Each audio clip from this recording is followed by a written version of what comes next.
Through the prayers of Holy Fathers, so Jesus Christ, our God, have mercy on us and save us. Amen. Good evening. This is, for those new here, my name is Father Joseph Swaden. I've worked in Orthodox apologetics since 1998 and I'm the founder of True Orthodox and Ecumenical News since 2004. We've been in the apologetic space on Facebook since 2016 and YouTube. Appreciate what we do here. Please like and subscribe. Today we do our live Q&A session. Let me adjust the volume here. Today we do our live Q&A session where you can get your questions answered live as well as member requested video reviews. So we'll get started. And as always, if you want to jump on stream to ask a question, make a comment, a debate, challenge, just click the link at the top of the chat. I'll be taking super chats from the YouTube chat. If you want your question or comment without a super chat, I'll answer it, but you might miss it if I don't put it up. So let's get started. Let's take a look here. Good evening, everyone who is here. JC Captain Adam asks, what major country, world power, has the most moral military? Militaries by nature, their job is to, fight and kill on behalf of a country. So it would be which country has the most moral leadership. And right now, I don't think there's anyone has a particular, what's the word I'm looking for, has a particular monopoly on morality. So I hope that helps. Sunrise, hand waving, hello. Father Jimmy says, it's a great pumpkin. Yeah, it's, we for the past few years, we've done the, kind of the NFTU Spooktacular where we focus on, sometimes Halloween kind of trended things. We talk about, the demonic nature of the holiday. I actually might put on a video review of one of those older videos and a couple of other ones. Reader John asks for a blessing. May God bless you in the Father, Son, and Holy Spirit. Okay, more hand waving. Hello from John. TG. Good evening. Good evening, Black Sheep. Sunrise. Let me see here.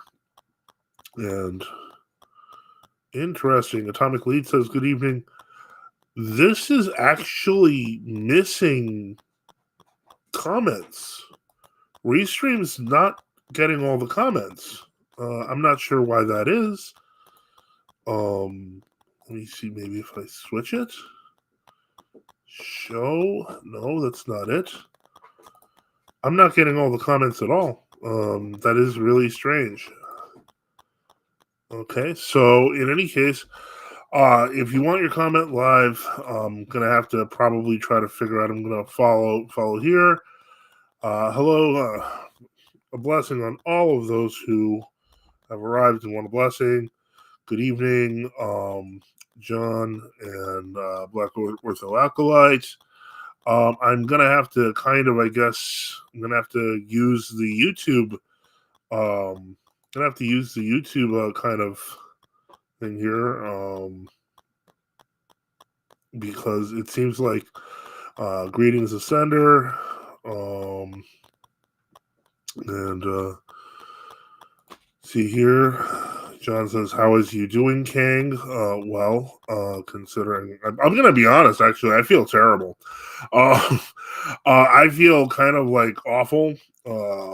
If it wasn't for the fact that I really feel pressure to make sure that we are constant with our schedules. I've been terrible with the book, and I'm trying to just keep it up, keep at least Sundays together. Just because it can start to feel a bit weighty.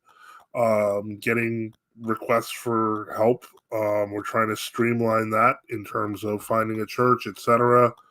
A couple of more requests we got this week. And I'm going to be honest, at times I kind of I feel like people have to do a little more than just kind of watch a show and say, find my email and be like, Father Joseph, I'm in the middle of like nowhere land. How can you help me personally? And I'm like, okay. Jonathan Britt asks, very important theological question. What is the best Thanksgiving food? Oof. Oh, that's tough. That's tough. I mean, on the one hand, many people are great partisans on the turkey. Others are great partisans of the desserts. I myself happen to be, and this is probably why I'm so heavy, and I'm probably going to have to cut down. But I am a big partisan of stuffing. We had a very complex kind of stuffing when I was growing up, so I do like that. Um, Let me see. John says, "Can't wait for the road trip stream, Father." It's probably going to be like a month, just because I've got so many other things that I'm working on. We have one, possibly two debates coming up in the next 30 days. I'm trying to work on the book, and I've only really kind of got the whole vision thing going. Let me see what else we've got here. So yeah, it's going to be a little while. Jessica, another good reason for you to finish your project, Father. No, I don't think. I mean, I get it. I get it that, yes, more people coming to the true church is a good thing. Um, but I mean, I don't know. My journey was kind of difficult, and I mean, I want it to be easier than the near traumatic experiences I've had over many years. I don't think it should be like super easy and put on a plate. I mean, people, it's like with the publican, not the publican, the Zacchaeus, the tax collector. He arose and came. Yeah, there has to be some effort, and I'm not seeing. I don't know. Maybe people are just thinking it's like, ordering a pizza, I guess. Let me see. A senator, probably from his partner from the Orthodox Ethos days. Nikolai Bauman says, "I think the book sold out." Yeah, I don't know how Amazon books, like how they publish. I've never published on Amazon, so that is possible. Um, and as I mentioned, John, with the road trip stream, that is probably next month. Wasna Orthodox Wasna says, "Evening, everyone. Does this just now? Wasna is a member, and this doesn't even tell me. The restream does not actually tell me, and so is the sender. Actually, now that I think about it, so I'm going to be putting up you guys' comments. And so because I'm kind of surprised that it's self-publishment on demand. Those don't sell out. They can.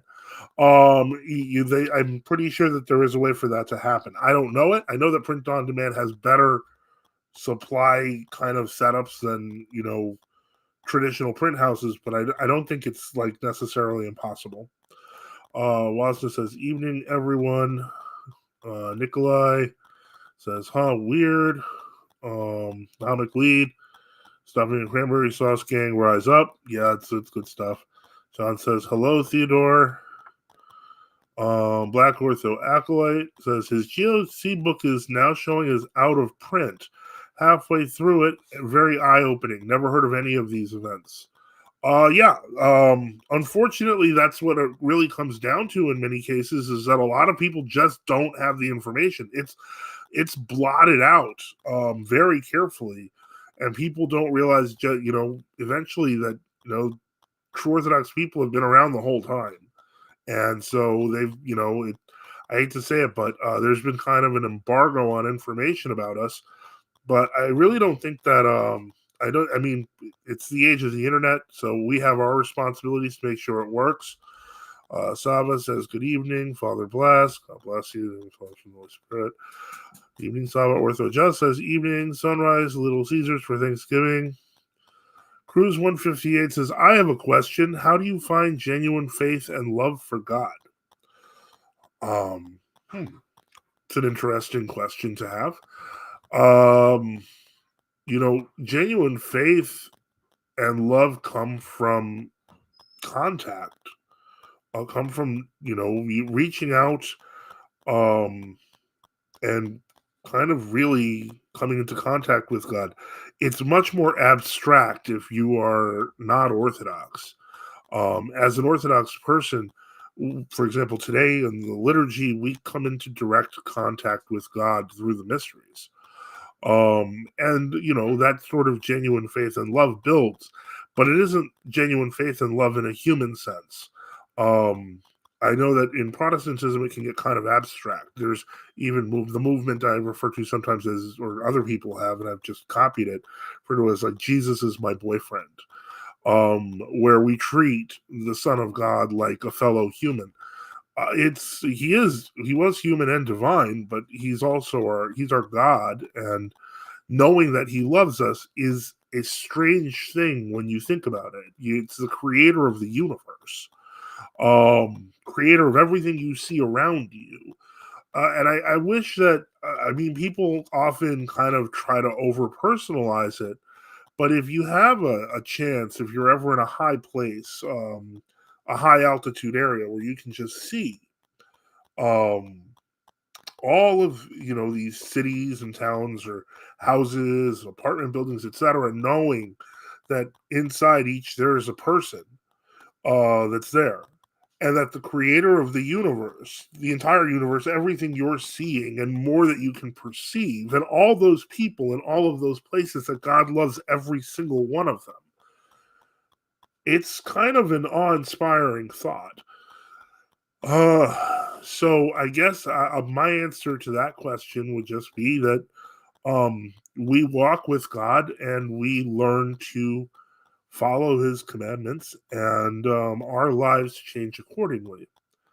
And that's how it normally occurs. I mean, I forget if it was Saint Anthony. It might have been Saint Anthony the Great who said, "I no longer fear God, but I love Him."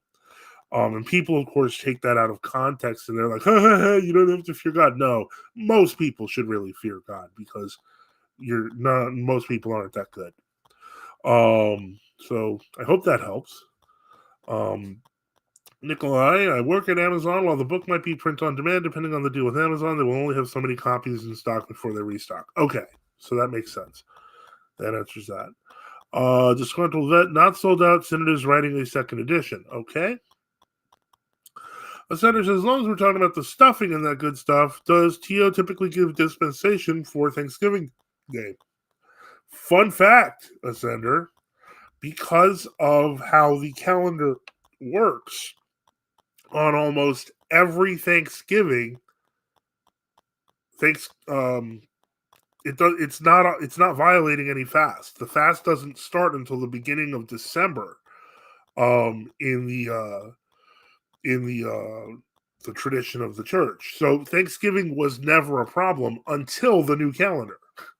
So yeah, 99% of the time I would say uh we just eat Thanksgiving on Thanksgiving. So there's no need for a dispensation day, because for us it's Thursday.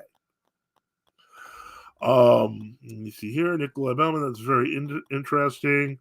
Orthodox Plaza is a offender. We don't have a fast on Thanksgiving Day, correct? Ortho Judge says, switch to YouTube. Twitter feels less interactive. Yeah, it looks like my NFT True Orthodox news feed on Twitter. It says read only. So I guess maybe I'm going to be taking that off because I don't want to unfocus it. Hey, Father, you were talking about which hot take Alacoque was the first Jesus is my boyfriend woman. I thought he was her husband, because there's been a few. She's been like, apparently our Lord in the Roman Catholic tradition has married countless nuns. And so in any case, Nikolai says, "Hey, Father, you were talking about which scriptures you used a few weeks ago. I've been using the Orthodox Study Bible. Should I try to get a different Bible for daily study?" It depends on what the flaws are with it. If in general, now I had heard in the comments over the past week that Theodore of Mopsuestia is in the Orthodox Study Bible. If that's true, that's bad, unless they're referring to him negatively. But yeah, it depends on what the deficiency is. Is it a lack of patristic texts? Really, you can get that with the explanation of Blessed Theophylact, other fathers, online resources. Is it the NRSV text? Yeah, it's not a perfect text by any means. There's better, and there are a few that I've considered. Probably the one that I like the most, but is the most copyright heavy, might be the Third Millennium Bible, but then I just use it to my read. Sunrise says, "Is it wrong to occasionally smoke cigars?" Not really. No, it's. I mean, it depends. It depends on what you mean. What I mean by that is, let's say you come home from work, you have a classic cigar, so on and so forth. Taking a few puffs off it, to cool off of stress is one thing, but then there's the difference between that and cigar culture. Where you're hanging in smoke rooms, getting drunk on various liquors. If that's what you mean by smoke cigars, is in like as a hobby, and it becomes a source of pride, then I wouldn't recommend that. Ortho Joe says yes. I mean, what the ideal is that people don't smoke. The reality is people do smoke. And I feel like people ask these smoking questions because they're like, gotcha, we're going to get Father Joseph to say he's a smoker again. Yeah, okay, congratulations. I'm still trying to quit. However, ideally, one shouldn't smoke and one should try to quit. However, the other thing is people who have quit substances should be more tolerant when they do to people who haven't. And this is one thing that I think that, people who have gone through it for a long time and they quit, often they're much more sympathetic to people who are struggling with it. But I've seen also a lot of self righteousness that can come from that. And I would say, what good is quitting a habit if you've just developed a new habit of judging other people? Cruise 158 says ham, mac, and cheese are a great combo on Thanksgiving. Very true. Ascender says for an Old Testament Bible, OSB is still the best I know of. Notes might be occasionally off. Well, the OSB's Septuagint translations, because they had to be made, if I remember correctly, because they weren't the Deuterocanon was not translated on originally, so they had to make their own. John says, I don't know how Roman Catholics can defend Alacoque like they defend everything else. Let me see here. Yeah, Zender says third millennium Bible is the one I own. While you're getting the lowest out of Deuterocanon, it's not marred by notes, either good or bad. It's a Masoretic text KJV. The LXX has value to us Orthodox. Yes, it does. But the one thing that I would like to keep in mind is that I've never been the type of person who says this is the one Bible you need. I have around 10 translations. I use a number of them differently. Before the age of the Orthodox New Testament, I went and looked up the fathers on certain passages. Like, if you do footwork, any translation of a Bible should be sufficient for you, or any number of translations. One thing that, obviously we do not have an Orthodox liturgical translation that acts as an original. John said Bishop Enoch told me he uses a Septuagint for the OT and the NKJV for the NT, if I remember correctly. Not liturgically. Liturgically, those would actually be the Douay Reams. I don't know what his personal Bible usage is. I do know that at the Abbey they have around 15 to 20 different translations minimum of the Bible, as well as the original languages. So it's not, I don't. He has his choices and his preparation. His preferences. Shadow 95 says, I just ordered another Bible. Okay, if you can afford it, go ahead. Ascender says, right, learning Greek would be ideal. The reality is, for me, is that I might not have time in this lifetime to accomplish that feat. While it is easy to learn other languages, easier than most people assume. It wouldn't take you the rest of your life. I don't know that it is. I mean, if you want to get deep into the theology, you should have at least some knowledge of some passages in Greek. Especially if you're looking into things like apologetics. That said, it's not something that's absolutely necessary. Shadow 95 says there's two types of Orthodox study Bible, I think. Not to my knowledge, unless they've revised it completely. Father John Whiteford, he goes for my most annoyed translation. If it ain't King Yakovus, it ain't Bible. Yeah. That's the Orthodox New Testament from Dermish Skeet. I love the footnotes, and that's about it. John Blank. Absolute zinger, Father John. Sunrise says, what languages do you know, Father? What languages have I known is a better question. I speak in English and I speak in Spanish. I have learned conversational Russian and I can still read some of it. I used to be able to read Slavonic, which is kind of a gateway and allows you to read a bunch of other languages, alphabets, which allow you to do elementary reading. I can read French occasionally. I know some Latin. Greek, not my strongest point. Basically, I can say the basics and I know a few phrases in the scriptures. So I guess that answers that question. Orthodox Traditionalist Publications. Hello there. What's going on? I'm running a stream. I'm tired and I'm just moving on. Black Ortho Acolytes. Do old calendars have any contemporary saints we can compare to new calendar saints like St. Paisius who came to different conclusions? If you're talking about elders, there are not as many elders, but there are some. But you would have to go to their synods and ask them about them. Generally, when I hate to say this, but when I start seeing over emotional kind of memories of the elders sort of thing, I just don't want to read it. I'm more than happy with sticking with the fathers, up to the 15th century and past that, giving some attention to some fathers that were, of course, important, like Saint Nicodemus the Hagurite. But every new person, I tend to get less and less interested the more I see how it's using. Okay, let's see here.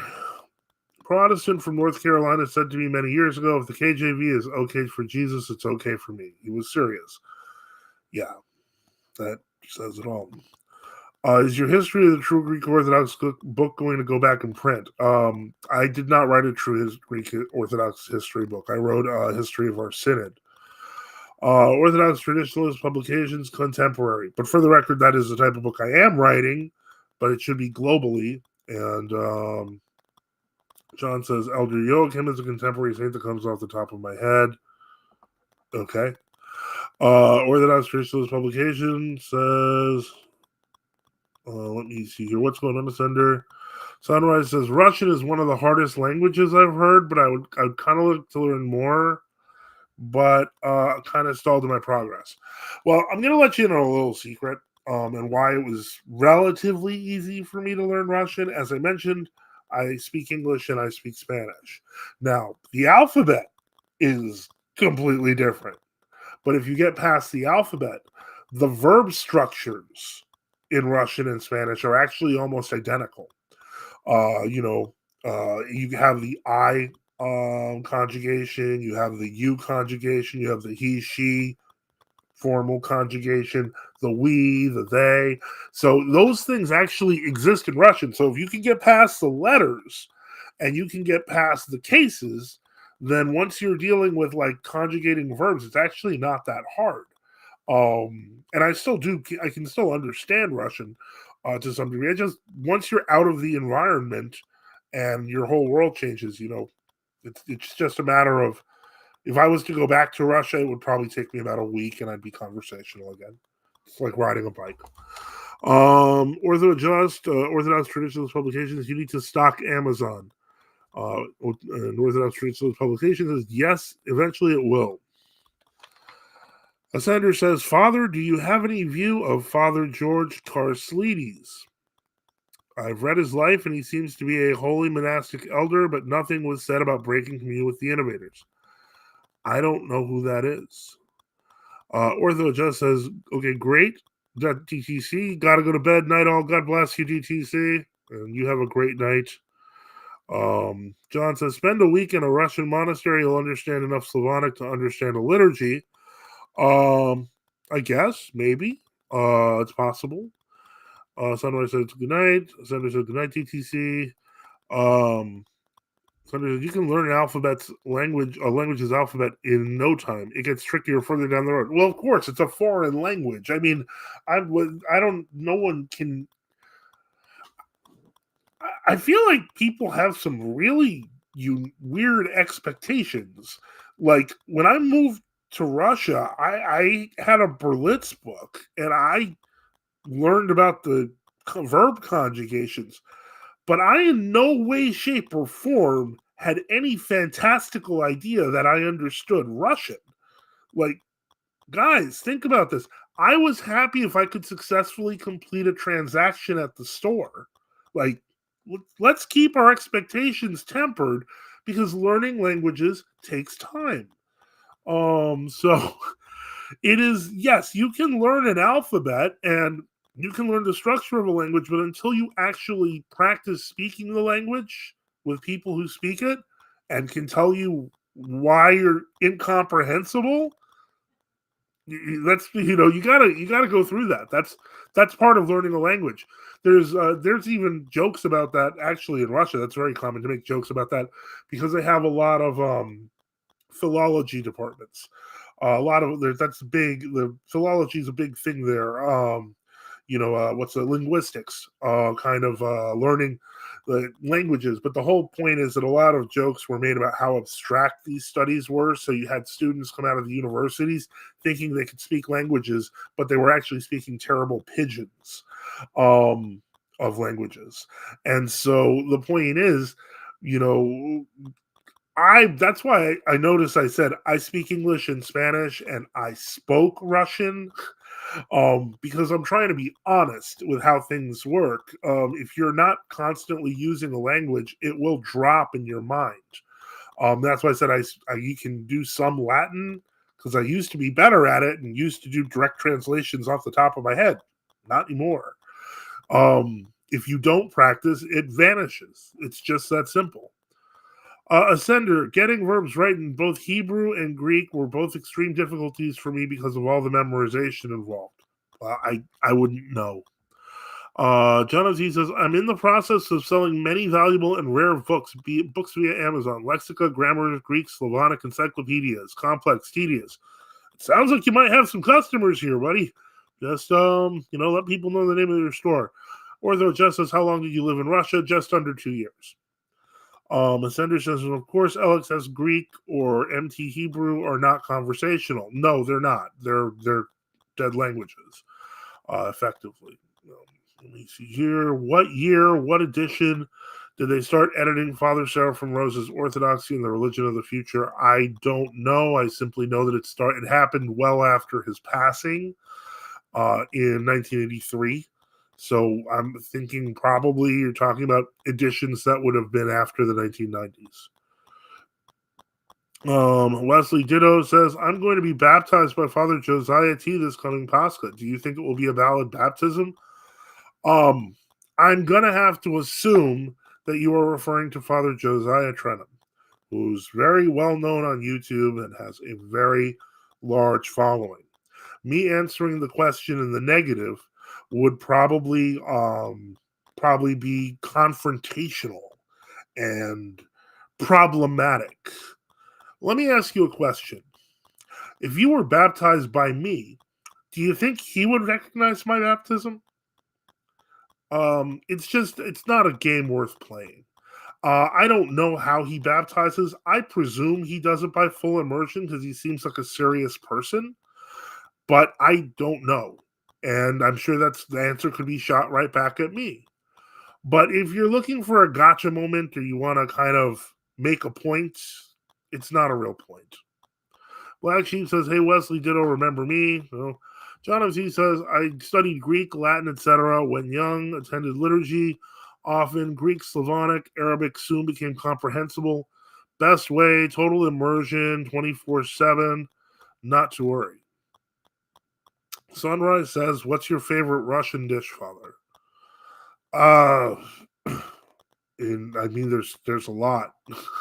I mean, if you're asking what's my favorite Russian salad, for example, I would say spadasha or white asparagus. If you're asking what's my favorite grain, I would say buckwheat, and I would say it tastes really good with liquid cheese, which is something that shocked Russians when I was there, but it tastes freaking amazing. Blin, probably filled with hamburger items. Those are all great, and I don't know how if it's still legal anymore. I heard that they evacuated the shawarma people, but back when I was there, they had a lot of chicken shawarma, and I used to eat that a lot. Wesley Ditto, Black Sheep Telegram. Yes, sir. Pelmeni, Orthodox says. Pelmeni is good. I did like pelmeni a lot. You have to have it with the sour cream, though. It's not the same otherwise. Salad Olivier, I have a feeling I've heard of what you're talking about, but I don't think I actually ate it. Other than that, so okay. Let's see. Again, this is the questions and answer session. So feel free to ask questions in the chat or click on the link above and just you can join the chat. I'm going to say once again, support the channel. We at NFT need your help. Support us by subscribing or donating at nftu.net on GiveSendGo or on Odyssey. For those who don't know, this is my job, basically, is trying to help people to get into the church and do this show and do other things related to this. I also make incense, which I have to get back to. So this is kind of, what I've been doing now for the past year and a half. So I think it's given me relative freedom to answer questions there. Wesley Ditto says, LOL, well, I guess I got my answer on my baptism. What did you expect? Jonathan Britt says, Pelmeni is the best. Father Boniface says, greetings. John says, Pelmeni with sour cream and spinach. I'm not a big fan of the spinach. Ascender says, Wesley, if you're basically asking if World Orthodox have grace with that question, the simple answer to that is the standard Orthodox position. Nothing your friends will say, nothing your teachers will say will change that. That is your bishop's position on us. So before you try to guilt trip us, please keep in mind that they're coming from the exact same position because it's standard Orthodox theology. Heretics and schismatics and people in false assemblies do not have grace. That's like saying, if we said, for example, that Christ is a divine human hypostasis, a divine human person, that he has two natures, and you're coming from let's say the Monophysites, and you say, but he has one nature, and we say, well, no, the standard Orthodox position is that he has two natures. They say, but we have one nature. Well, sorry, that's the standard Orthodox position. So I hope that helps. Ascenders, you're basically asking if World Orthodox have grace with that question. That's exactly what he's doing. WishKeats67 says Sashlik. Yes, okay, that's good. Made fresh. I cannot say that. And that's a bishop's call. That's just standard Orthodox theology. No one could make halupsu like my old timer babishki and my mother. I'm assuming that is right. Is that we're talking about the pasta with the cabbage? Because they actually make that here in the supermarkets. So I get that every week or so. Ortho just says, now I want pelmeni. John says, me too. You can order it, guys. It's available frozen. There it exists. There are recipes on the internets. If you really want pelmeni, make it or buy it. Okay. Black Sheep says, Wesley, true Orthodox brother, find a parish. Well, I think he's more, I don't know. I think the question was phrased in a conversational way. Orthodox Traditionalist Publication says Chrysanthos Vretaros, 1981, Kyprios Anastasio of Nea Ionica Attica, 1974, Ephraim Karagianis of Mirtidiotisa Monastery in Stamata Attica, Dotisteos of Catalunya, 1991, Eugenius Lamonis of Piraeus, and of course Elder Sabas of Mount Athos. All of those are recent, I guess, Greek elder saints. And if that's your thing, that's cool. Just there you go. You have a list. John MC says, Babushki. Yes. Yeah, okay. Keep up, Sunrise says, keep up the good work, Father. Orthodox Traditionalist Publication is listing a bunch more. St. Euronymous of Acarnes, St. Euronymous the Hezekias of Agina, New Martyr Catherine of Attica, New Higher Martyr Joseph Stefina. Okay, these are just glorifications. The point is, we have lots of saints, and that's just, yeah, there's saints in literally every country and jurisdiction. There's a lot of them. So, yeah, and Ascender points out that GOCK glorified just another contemporary monastic just this year. Yes, they did, and on top of that, they also glorified Joachim of Edmonton in Argentina. Yep, okay. You know, if you were a member OTP, I could put these on the screen rather than read them out. But Elder Eugenius of Piraeus, Elder Arsenius of Cave Door, Elder Maximus Agio Vasiliatis, Elder Joachim of St. Eusebius, St. Joachim of Yosef of Edmonton and Buenos Aires, Elder Theodore of Carulia, Elder Abacum the Barefoot, Elder Moses of Athikia. David Daniel says, would you please check my registration on the cafe? It is Stignatius. Hold on. Give me a moment. Oh, St. Ignatius. Okay, sorry. I'm dumb. I'm like reading it like that. Have you seen the internet thing with the guy petting the lizard? He's like, "What's your name?" It's like Venomoose. Hold on, let me see if I can find that one. I'm looking. Give me a second. Saint Ignatius. Was this? This wasn't. I don't think. Was this recent?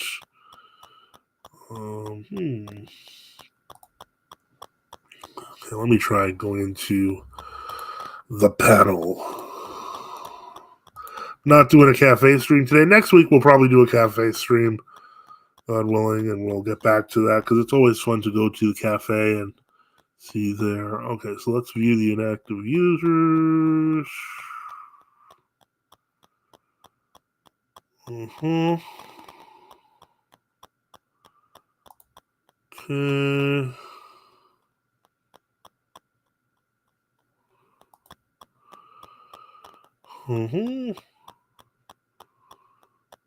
This wasn't in the past week, was it? Okay.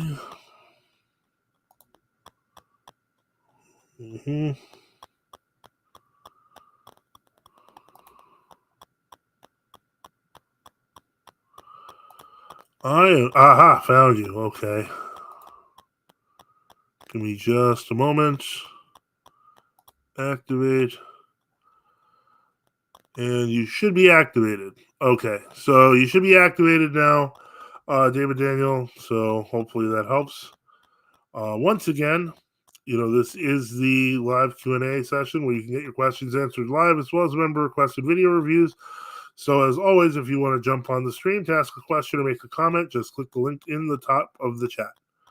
John MC says stuffed cabbage. Ironically, between the new calendars and the old calendars, the most charitable view of grace of the other churches appears to be the GOC. Yeah, I would say that true Orthodox in general are nicer about it because we realize that people have been lied to. John says World Orthodox practically denied grace themselves.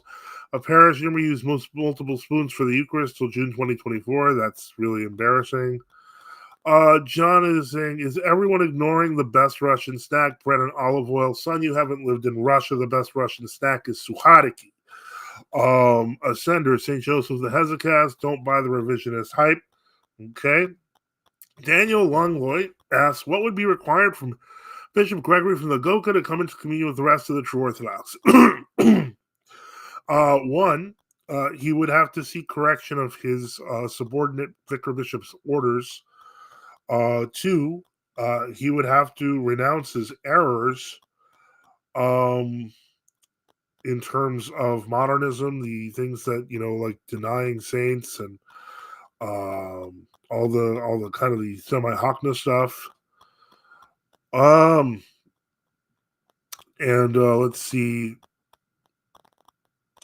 Yeah, I think that does it. I think that would do it.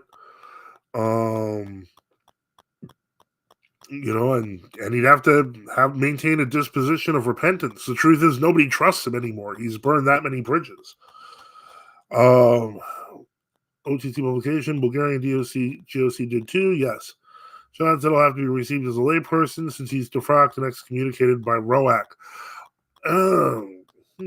That's an interesting question. How excommunications work when you lack a sufficient number of bishops? Because they basically did a deposition knowing that the number of bishops necessary for a deposition was insufficient. So what you do at that point is you say remand to a higher council. So as far as it's concerned, any synod with more than the requisite 12 bishops can pick up ROAC's deposition and say this is correct and valid. And so it's sort of like a way of putting it to the side until there is a higher synod. Now, in the case, for example, with our synod, where we have something like, I want to say like 50 bishops, any of our synods can remand to a higher council, and voila, deposition's valid. The GOC can also do that with the ROCOR and the Bulgarians, etc. Because ROAC is technically isolated, they've basically, as it was explained to me by Bishop Andre years ago, and I don't know if he's changed his story on it, as it was explained to me, was that basically they can put in for the deposition. He is deposed to us, and with the opening that it can be remanded to a higher council for ultimate resolution. So yeah, I don't know. I don't know about that one. As Andrew said, John, being afraid of using the spoon cannot be a way of admitting you don't actually believe in your own Eucharist. Okay? And let me see. Andrew says, some humility. Him, his vicar, bishop, and a tiny number of cultic clergy and laity cannot be the only ones with grace. And that's what they say. That's where you're wrong, kiddo. Let me see. Daniel, thank you, John. Thank you, Daniel. Thank you, Father. It was several weeks ago. John, you're welcome, Daniel. John, exactly, Ascender. Patrick Freeland. Hello, Father. Black Sheep, Black Ortho Acolyte. Agreed. Oh, there are two Johns. Sorry, Ascender. Sunrise. What saints does Gregory deny? He denies, just to start, the Western saints such as Augustine and Jerome. He also denies the efficacy of saints that may have been received, as he put it, improperly, such as Father Seraphim Rose. Perfect example of that was his view on Saint Elizabeth, the new martyr. She was chrismated in from Lutheranism when she married into the royal family, and she died a martyr, a new martyr. And so his reaction was that she was baptized in blood. And with that, hold on, we have someone coming in. Greetings. Greetings, Father. Father bless. May God bless you in the name of the Father, and the Holy Spirit. Okay, well, welcome. And so yeah, that's kind of his weird take. Actually, I wanted to reach out to you earlier this week, so I wasn't gonna do that. Let me see here. Just Augustine, as far as I know, but I'm not big on Augustine myself. He's not a very important Eastern Roman Empire father. I have a big problem, and I mean, I'm going to be very clear here. St. Augustine is named as a father in an ecumenical council. The fifth one. Yeah, the fifth ecumenical council. If you're downplaying him to the point where you're saying he's unimportant, my tendency is to not take you seriously as an Orthodox Christian. You cannot just pick and choose who you like and then say, well, this is going to be what I do. No, we've seen that. That's Hockner renovationism, which Gregory does also. Unseen Warfare says eldest hours of Mount Athos is a good contrast towards Paisius, since he spoke directly on Paisius' position. Ascender said he doesn't deny Jerome, Father. Well, good for him. He's only taken out one saint from the calendar, I hope. I studied his Psalter with commentary, and Jerome has many footnotes on it, and he's called St. Jerome. Good. That's good. I'll take that as a plus. That means he's doing better than HTM, which is in fact rejecting Jerome. Let me see backwards. Acolyte says, yes, I saw that one. Was very good. Just looking for a few more. Ultimately, there will be bias on both sides, but still interested in seeing both. And so, and I'm sorry if I'm like a little bit testy. If I'm a little bit testy this episode, it's just that He doesn't have any kvass. huh? It's because you don't have any kvass. I don't have any kvass. Yeah, I guess. No. Kvass is, I like kvass if I can get my hands on it. I'm sure if I went looking for it carefully, I probably could. It doesn't interest me that much. Yeah. It was much more, interesting in Russia, but it was more interesting getting it from a lady with a barrel, like, an old lady with a barrel serving it to you for cheap. That was cool. Yeah. Then the corporations made this corporate kvass that tasted like soda and no, we don't drink weak. corporate It's totally weak. So, in any case, let me see here. But yeah, if I seem testy, a part of it is just because of the fact that well, there's a few things. This is maybe I can make this a clip because I want to be very helpful because this is a very helpful, I think, tip for newbies who are just starting to get to know true orthodoxy or just starting to get to know orthodoxy and then they found out about true orthodoxy. This is not me. I am used to being called by my last name. I am used to being called without my priestly title. I am used to that. If you want to do that to me personally because you hate my guts, I'm okay with it. However, if it's not because you hate me and it's just because you are ignorant, I'm here to fix that for you. When you greet a priest, you should greet a priest by asking for a blessing. You should never greet a priest by giving him a blessing because priests give blessings. Lay people don't bless priests. So those are the main things that were kind of driving me nuts. I've seen a couple of newbies do it, and they find me and write, and they're just like, "God bless you, Father. How can I help? Can you help me find a church?" I'm like, I was always told if you want to bless the priest, say to your health. You don't say God bless you. Yeah, because you're the one that dispenses the blessings of the Lord. Well, I'm going to definitely make a clip of this just because so many people do this on a regular basis that I have to. I feel like we started on memory eternal for non-Orthodox. What? Oh, yeah. Oh, memory eternal for. I'm gonna touch these things. These are gonna get upsetting. People on Twitter. My friend killed himself. And people are jumping in memory eternal. Memory eternal. Guys, rest in peace. You can say, well, even rest in peace is technically like memory eternal in the Western form, requiescat in pace. The point is, if a person kills themselves, there is no guarantee they are resting in peace. Yeah, you say, Lord have mercy. Yeah, Lord have mercy is the proper response. Yeah, because you don't know. But people are like, no, you got to say, in memory eternal. He may not have an eternal memory, guys. He may have taken that away from himself. So there's another one. So I've touched on, I've offended people with how to address a priest and people, friends who committed suicide. So what other? It's not Father Swain. It's Father Joseph. Oh, the last name. I just figured that's people who didn't like me, and so they just added that because they're he's a priest now, so just call Swain. Well, no, they used to TV Catholic priest. Oh wow, if that's really that's something that needs to be fixed. Let's see if we got more comments. Let's move along. Okay.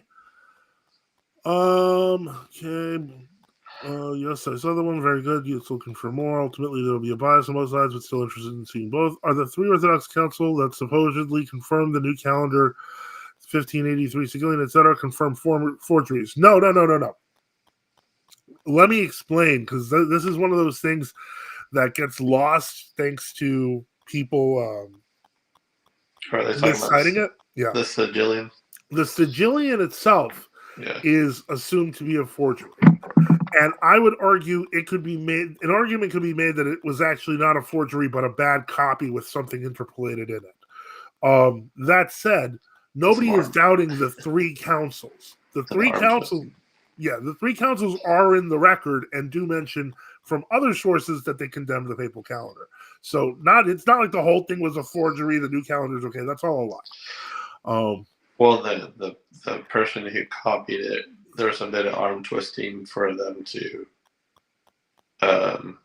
Well, yeah, it's complicated. Well, let me put it to you this way: this forgery is so famous that it's hung up on one of the doors of the monastery of St. Mount Athos. Yeah. So they must really love their forgery. Daniel Langwis says, Subdeacon Nectarius' book, The Roca and GOC A History, page 7143, third sentence, can someone explain? Absolutely not.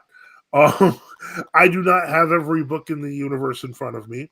Do you have that book by any chance? No, some text would be helpful in the we need some text. We need some context and text.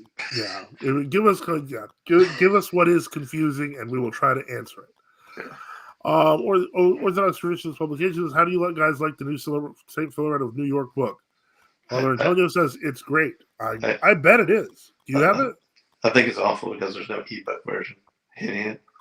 Oh, you're one of I mean, I get that he doesn't like doing ebooks, but it would be nice. But yeah, it'd be great for the people that have print disabilities. Oh, that's a good point. Okay, that's fair. Ascender says, I haven't got it yet. I was looking to get your GOC history book first, but it's out of print, limited availability. John Svanlin says, bless, God bless you. I heard you referred to Father Joseph the Cave Dweller, aka the Hesychast, as a saint whose life was falsified by the new calendarists. Where can I read his true life? Have you spoken or written about him? I would probably recommend reaching out to people in one of the Greek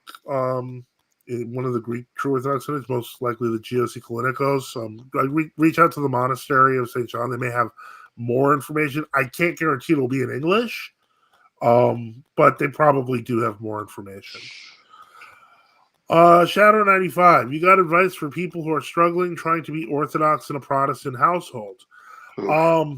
Yeah, my advice would be, in all honesty, to remember that having found the true faith does not give you any rights in terms of your household. I can't tell who you are in the household. I can't tell if you're the dad, if you're the son, if you're a teenager. The point is your station does not change because you found the true faith. Your responsibility to your parents and to your family does. And it becomes important. Oh, go ahead. I would say hopefully if you're not a father or not one of the parents, if you're living with somebody that is Protestant, I think the best example you can do is have a prayer corner, have a prayer book, your gospel, and a few icons there. And if they see you doing your morning and evening prayers regularly, among other prayers, and whatever prayer rule your spiritual father gives you, if you're already Orthodox, then I think that will speak volumes to the rest of the household versus you trying to nitpick their tradition. Which is invariably what many converts do, and it causes unnecessary strife. Yeah. Well, that just got me thinking of another one. Oh boy. Another thing people come up with that I really feel needs some correction. Oh, like the overflowing convert icon killer. No. I don't even mind that. I think people should go big with icon corners. I'm good with that. No. It's called a chapel. The made-up prayer rule. If you are new to Orthodoxy and you read somewhere you need to have a prayer rule, there's only one place you can actually get that prayer rule from, and that's from a spiritual father. Correct, yes. If you try to read your way into Orthodoxy and buy a prayer rule or buy a prayer book, then I would suggest, in all honesty, following the headings on the book.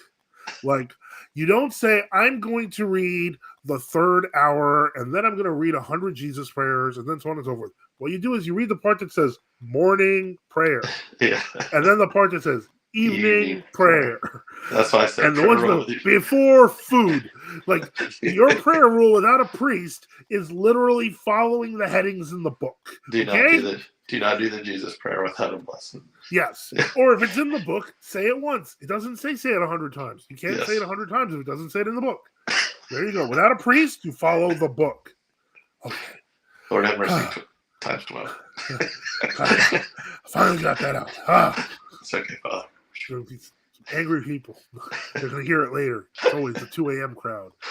All right. John says, I highly recommend reaching out to Father Deacon Sergius at St. John's. That's a great, good. That's a good source, I guess. I'm assuming he knows. Black Ortho Acolyte condemned. My bad. Okay, I don't know what he's condemning. Or Sender says, as someone who read both the lives of the new counters, lives of Joseph the Cave Dweller, and his co-struggler Senios, I want my ability to trust claims back. Okay. Shadow 95, be grateful that you aren't struggling for it in an irreligious household like me. If they're not like moral degenerates, it's not that different. It's because it's they may be a little more understanding as Protestants, but not much.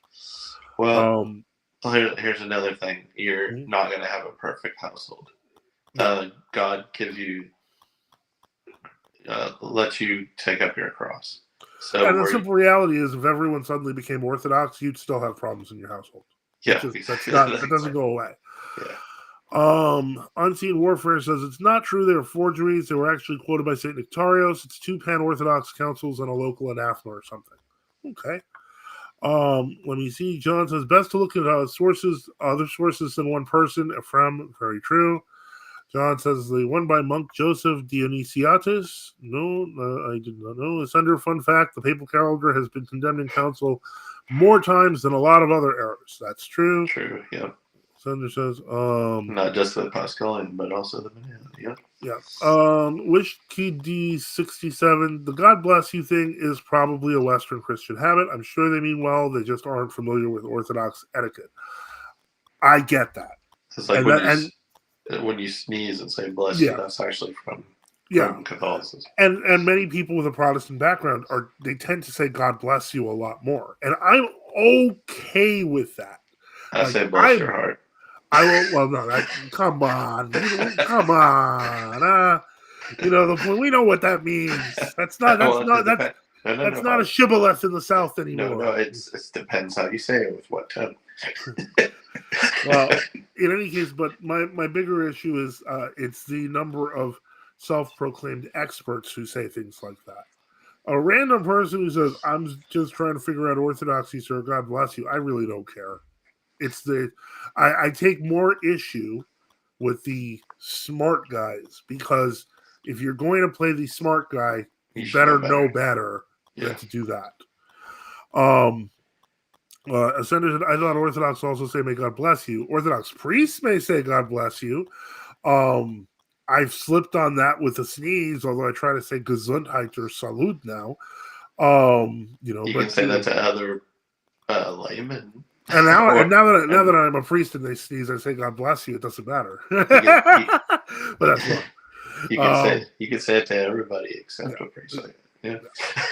Let me see here. So yeah, it is. There's different ways to use that, and parents can bless their children. It's a concept of stations. Yeah. Hierarchy, maybe. Yeah. John Svanlin says more on the question of St. Joseph. Which St. John's Monastery did you refer to? I presume he is referring to St. John's Monastery in Cobleskill, New York. I have met Metropolitan Cyprian of Oropos and Flee, the locum tenens of my homeland, Sweden. Might his beatitude know? If you are in contact with him, yes, he would know. So if you have a contact already there, just use your own resources whenever possible. Unseen Warfare. St. Joseph the Cave Dweller has been discussed in the cafe, and you'll find some useful documents from his spiritual children who are zealots. Thank you, Unseen Warfare, for plugging the cafe. It's always a good place to go. If you haven't been to the Euphrosinos Cafe, go to euphrosinoscafe.com. It's got a wealth of resources and some interesting chats always going on. And I will just put that in the thing if it allows me. Okay. Then I'll just put it on the screen because I can. Let me see here. Daniel Langlois says, "What Bible do true Orthodox use?" All of them. Yeah, I'm gonna refer you to the near beginning of this video where we talk about it for about 10 minutes. The simple answer is there is no official True Orthodox Bible, so use the ones that seem most useful. John Zanlin says, thank you. Ortho Just says, 5 Canadian. It's a super chat. Thank you so much. And now we know that super chats can be seen, which also means that the last 2 weeks, nobody sent me anything. The only thing I would say on the Bible. Thank you. Thank you so much. Is look for a Septuagint versus a Masoretic text. Yeah. On the Old Testament. Yeah. That's ideal. That's ideal. The only exception would be, of course, the Douay, because that's based on the Vulgate. Yeah.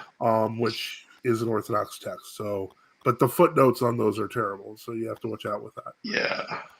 But other than that, let me see here. So not much going on. There has once again, I'm still working on the book. I'm taking a kind of different tack with it, and so it's going to be a little bit different than my original plan. So it's going to be less exhaustive and more referenced. And what I mean by that is that it will cover the history of true Orthodoxy as it expanded throughout the world. And basically, at the same time, it will be referencing other works. It occurred to me earlier last week that really there is already a very mostly 95% complete history of true Orthodoxy throughout the world called New Zion and Babylon by Vladimir Moss, and it's like 1,200 pages. It's dumb for me to recreate 1,200 pages, and so I'm not going to do that. Whoa! Hey, Black Ortho Ecolite sends $9.99. Thank you very much for the donation. I really appreciate it. And there's not even a comment there. Okay, that's great. Thank you so much. Sanders says, I've ever heard of the New English translation of the Septuagint. It's got accuracy, but it's kind of a by scholars for the Nets. I've heard of it, and I didn't. Did they even finish it? I have no idea. I really don't have any idea. I really don't delve into the newer translations, to be honest. Yeah, it was it started as an online project. Like a bunch of scholars started getting together, trying to go book by book. You're talking about the guy who uses the Breton Septuagint. So. The Breton Septuagint is a good text. Yeah, let's just use that. Let me see here. What is the proper way to say hello, goodbye among lay people? Nearly 50 years of saying God bless you to people is deeply ingrained in me as a proper, loving way to say hello and goodbye. I'm going to be honest with you. If you're saying that as a greeting, etc., as long as it's not to a priest, I don't care. Well, and here's the thing: you can't just cast out God's name willy-nilly either. Yeah, you have to mean it. You see what I'm saying? There has to be love with it. So you can't just say God bless you to everybody. You gotta say God bless you, you really mean it. Let me see. So really the proper way to say hello and goodbye to people is hello and goodbye. And if they're in the what? For good riddance, depending on or take care, Godspeed. But the point is, and using their full name. Whoa! Another. Thank you so much for the super chat here. Another one, $9.99. Favorite ice cream? Coffee. Really? Yep. My favorite ice cream flavor is coffee. Daniel Langlois, $5. Thank you so much. I really appreciate it. And Father, I'm going to go back here because we missed this one. Just sent a super. Sorry, been an info sponge. Totally recognized. Father Methodius Chwastek asks, hello. Someone told me my comments were being blocked because of YouTube.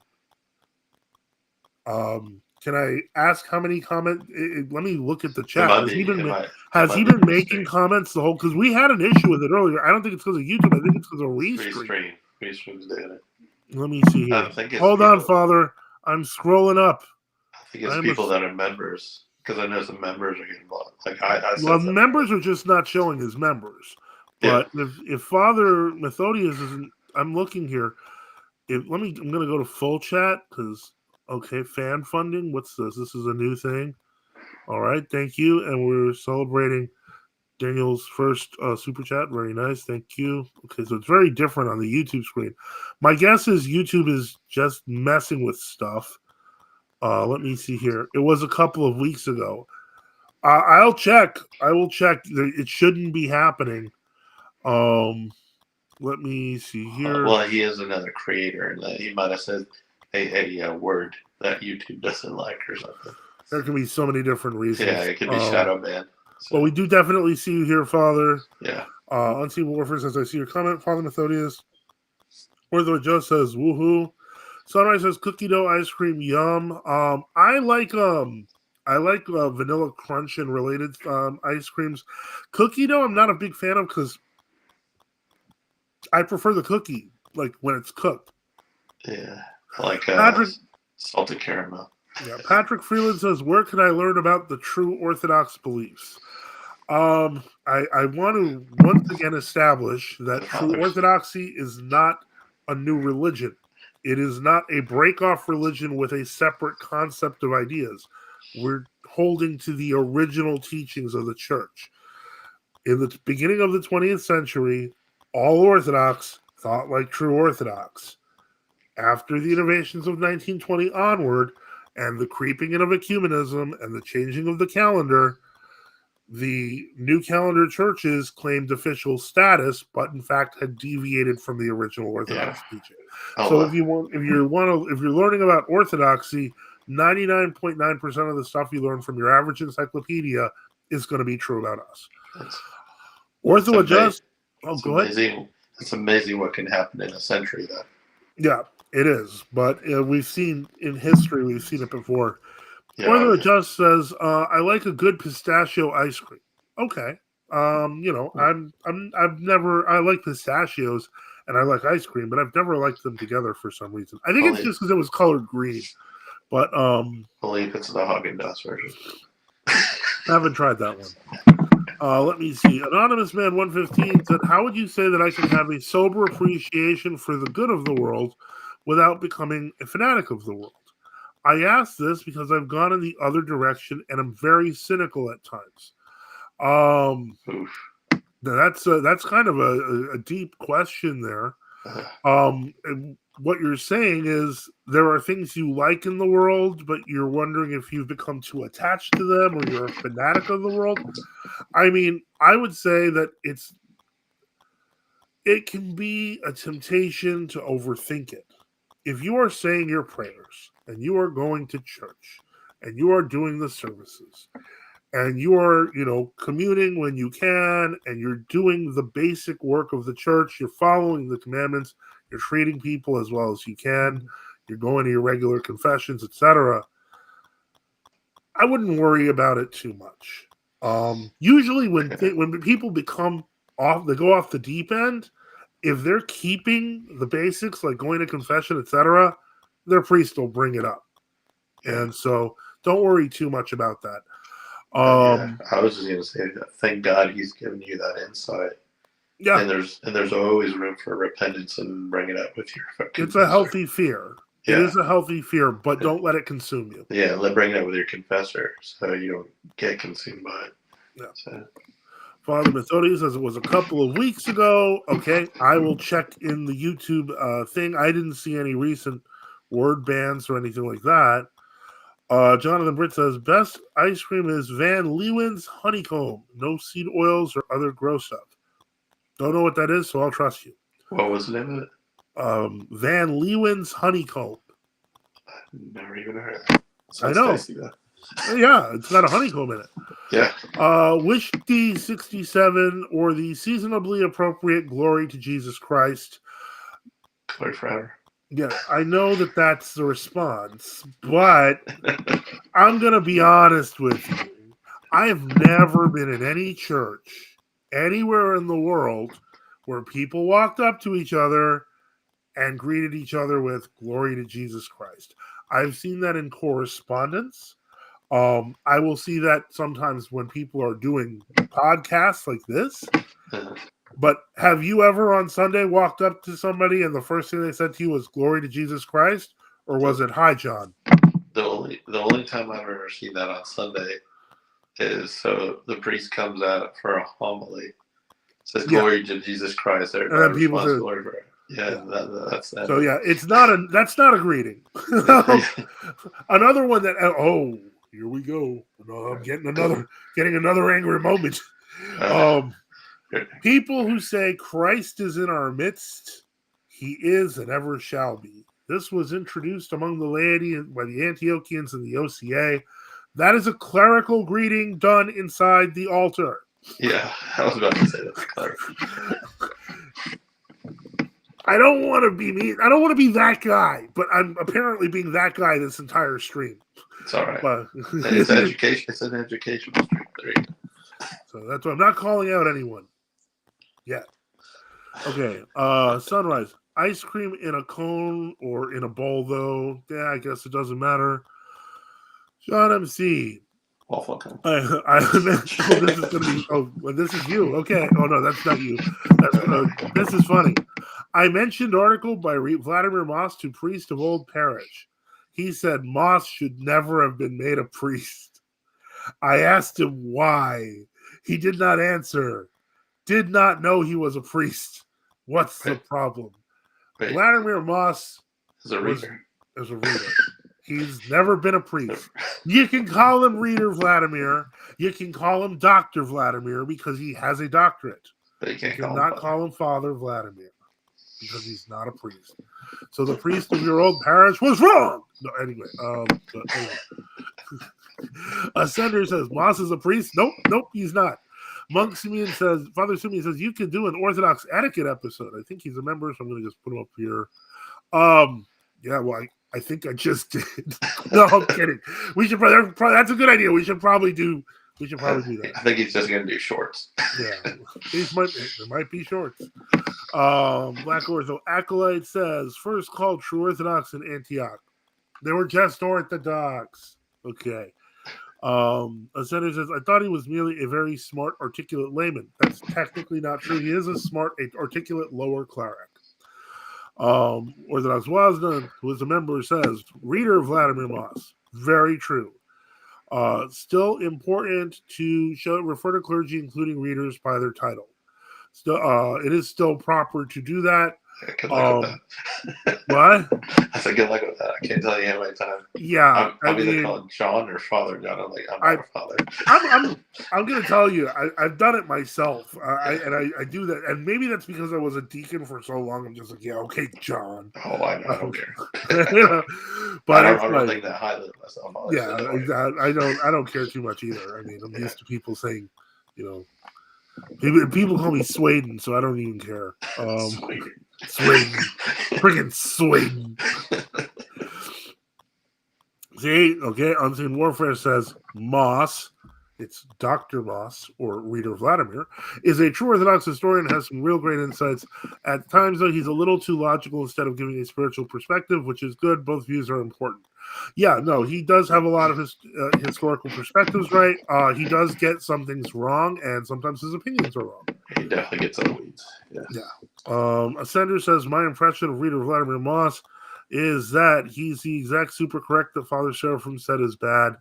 I think that's a bit much. Yeah, I think that's too much. Yeah, it's a bit much. John MC says, Reader Vladimir Moss. Thank you. Yeah. Ascender, is he still in the Orthodox still? To my knowledge, yes. Did he disappear for a while?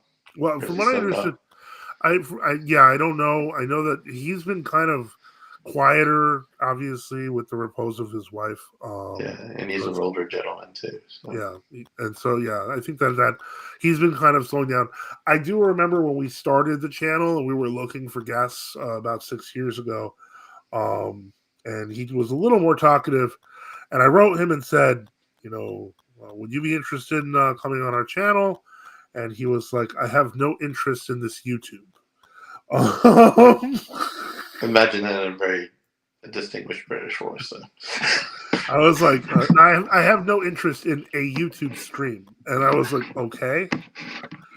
And so that was last we said.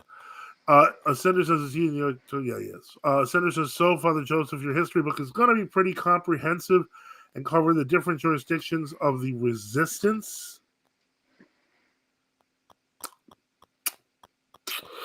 Gonna have a problem with that phrasing, Ascender.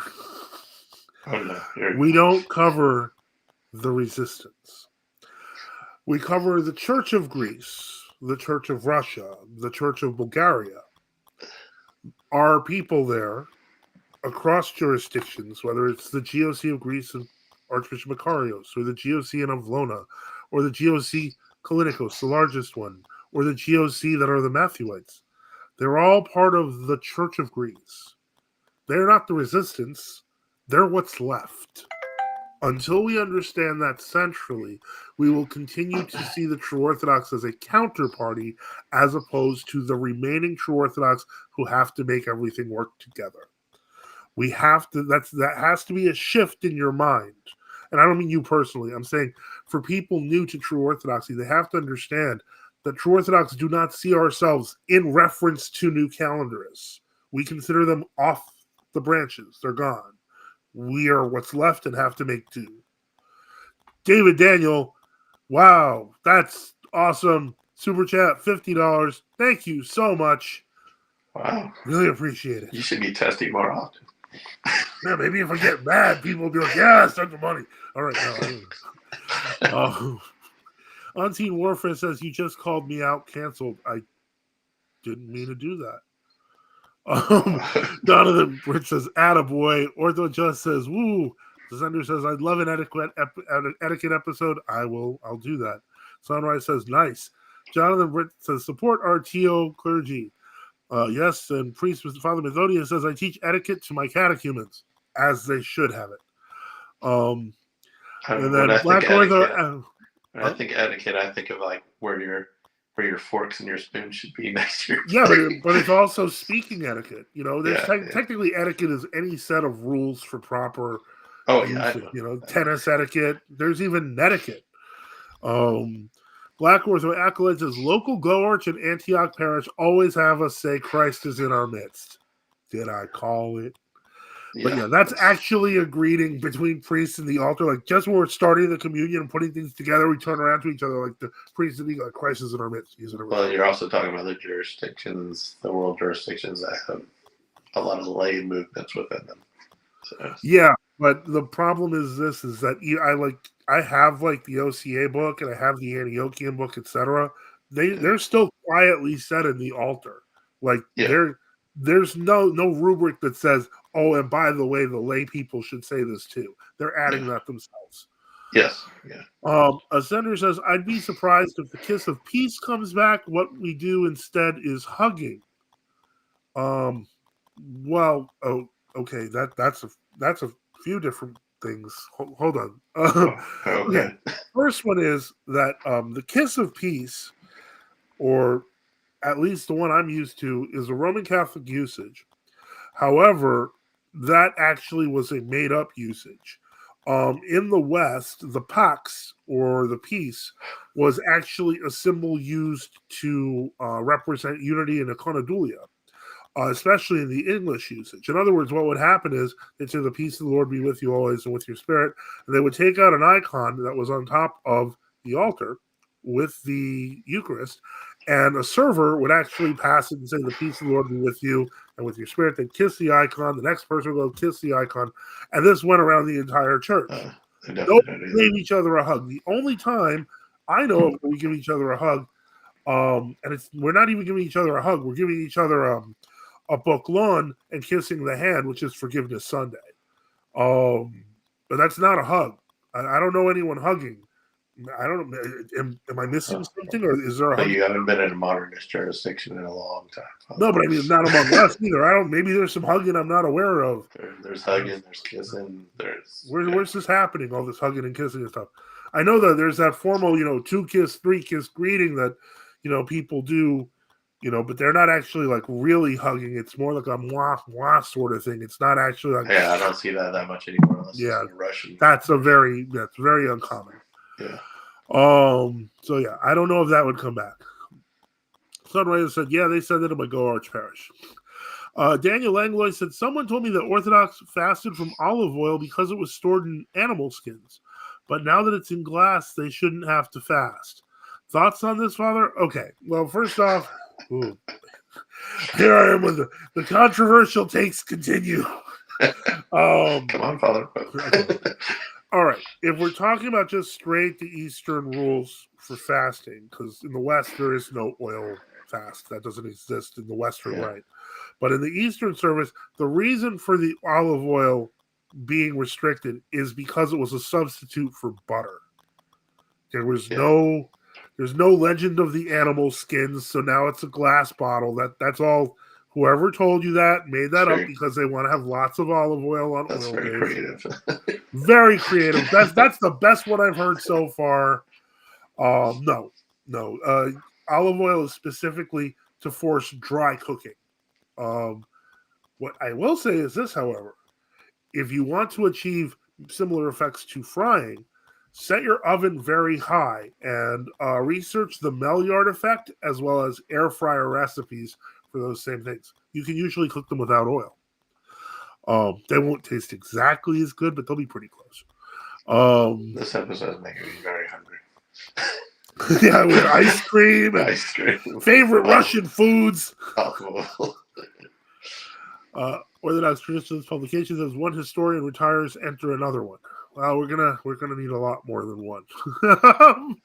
Atomic lead, LOL. Yes, chlorine and water. Okay, we've skipped. When does a woman start wearing a veil after joining the Orthodox Church? Immediately. Well, yeah, once you're joined to, you're like when you're baptized, you're usually wearing a veil. And then you just keep it on. I mean, you can get some more in different ones. And a baseball cap, women love fashion and stuff for head coverings. But yeah, they keep wearing it. And they don't stop. Little kids wear a veil. Completely normal. Female. Let me see. Yeah, okay, little girls. Yeah, thank you. John MC says, by the way, I hear Euro Market in Astoria, Queens, 30, 42nd, 31st Street sells good kvass. Good to know. Good to know. I have no intention of going to New York anytime soon, but for those who do, and you want to see all the true Orthodox churches and have an adventure in the mean streets, I say go for it. I'll wait till the streets get cleaned up, I guess. I'm good. It's becoming like the Warriors Part 2, and it's like he wanted class. And he wanted to take on the world. Okay, Zelotes, your blessings. May God bless you in the name of the Father, and the Holy Spirit. Sunrise says, spicy stream. Black Sheep says, hugging is in the Roman Catholic and Protestant churches. I know, and that's why that's why there's that. That's not why there's so many problems with them. It's mostly heresy. Let me say here. Sender said, Father Joseph, did I really hear you say that I shouldn't do anything but the morning and evening prayers without Jesus' prayers repetitions until I have a personal, true Orthodox spiritual father confessor? Yes. I think if I remember correctly, I've talked to you, and that's part of the reason why I was emphasizing the morning and evening prayers with some modifications. I happen to be a priest, so I can give that advice. If I choose to give a little bit more because you clearly want more, fine. But if you're just coming out of nowhere, absolutely. You have no right to establish a prayer rule on your own. You don't. That's actually delusional. Yeah, that's what they call prelist or plani. And a senator says, because I've been doing a lot more than that for a long time. And I thought I told you otherwise. Father Methodius Twastek says, olive oil is a luxury. Boss Natalia Maslow. Fasting oil is just trash oil for frying. Okay. Let me see here. In Greece, Italy, and Spain, olive oil has never been stored in skins, always in crockery and then tins and glass. See, your friend lied to you. Your friend made up a great story so he can have all the olive oil he wants. Now, if you're talking about wine, that's a whole different story. Yeah. Black Sheep has also been in the World Orthodox churches recently. I 100% confirm that. Orthodox just says oil is something I still have a hard time with. John says, do we know anything about the new Bulgarian patriarch? I feel like I picked up something about collaboration because so many of them collaborated with the KGB, but I don't remember what I saw. Bulgaria has a patriarch? Well, you're talking World Orthodox. Yeah. Yeah, we don't technically another thing to remember for a lot of people who don't understand this is that most of the most of the patriarchates that World Orthodox has didn't actually exist 100 years ago. Like they were made or On the EP. reestablished recently. So yeah, because like even Bulgaria was a metropolitanate, and then given its patriarchate back in like 1945 and 1968, they made it a new patriarch. But he was already; those were already under the. That's where you get the whole affiliatism thing. It was the whole Bulgarian thing. Senator said, "Wow, I believe it." And let me see. Patrick Freeland said, "Just found out my local true Orthodox parish has the relics of Saint Edward the Confessor." Nice. John Svanlin says, "One time the Holy Typicon prescribes kissing among the laity is during the Doxasticon of the praises of Pascha. It is the day of resurrection. It might not be practiced anymore though. I'd have to see that in the Typicon. I mean, if this is from a third, like a third hand thing, where it's just like, Or a local practice. Yeah. If you show me it in the Typicon, I'll believe it. There aren't, people are happy on Pascha. They're done with fasting. They're saying Christ is risen. They're not supposed to be like smooching each other and stuff. That's not supposed to be happening. No, it's the wrong kind of happy, John. It's the wrong kind of happy. Or wrong happy. Wrong happy. Anyway. No kiss for you. John, Astoria is really Greek, especially where St. Marcellus is. Well, thank God it still has some, because I know a lot of the new people moving in. Okay, JL Captain Adam, I believe you asked me this question at the beginning. What major country has the most moral military? And my response is military forces are generally designed to kill and take over on behalf of a state. Therefore, they simply follow orders. The question becomes which country has the most moral leadership? And if I remember correctly, my answer to you was none at present. Yeah, there's no trick to it. Okay, wait, Father Boniface is joining us. Okay. And by the way, we are now in the, I think, is he there? No, he disappeared. We're now 27th minute of the second hour. So let's see if we can get Father Boniface on. There he is, Father Boniface. Has your sorghum supply run out? I don't think he's saying anything. I think his sound is off. No, he's muted. Are you muted? Oh, he might have the same problem I had. So Are you both on the phone, or? I was using Android last time, and it kept kicking me off, and then I used iPhone, and it doesn't kick you off. So. You'll probably have to really switch to that cafe stream and then figure out the comments somehow. I haven't quite figured them out. What I'm going to do with them. Okay, Father. Well, when you want to, benedicite, and hopefully, it'll be you'll be back on in a second. Let's see if I can continue. Do the sign of the cross over it, Father. Maybe that'll work. Wouldn't hurt. Oh, okay, he's gone. Wait, he's coming back. See. Hello? See, it works. Sign of the cross. All right. Okay, maybe it didn't work that well. Maybe he needs to do the sign of the cross. Okay. Sunrise, raised eye. Okay. Is it correct to cross yourself every time you say, Lord, have mercy, or the name of a saint? Liturgically, it is better to cross yourself every time you hear a Lord, have mercy. I mean, when you're just talking in conversation, crossing yourself when saying the name of a saint might seem a little extra. So I wouldn't do that. Well, if you read some of the early writings, they are talking about how much, like, you cross yourself when you get out of bed. You cross yourself, cross your food. You cross yourself before you do any. I mean, there's a lot of crossing going on. Yeah, there's plenty of opportunities for crossing. Yeah. Ascender, greet one another with a holy kiss. So says the New Testament. Ah, well, holy kiss. Yeah, a holy kiss, which you mostly don't have, but again, but I like the stumpy questions, the ones that are like, oh yeah, old man, yeah, Sweden, Father Sweden. Anyway, I don't know what's happening to Father Boniface's thing. This is bad. He's come on like 8 times. Hello? There he is. I'm lost in space. We found him. Well, we heard him. He's gone. Whoa. I mean, he needs to use the laptop or something there. Don't use the mobile. Can you hear us? Are you still there? He's not there. Okay. Wait, he's back, I think. No.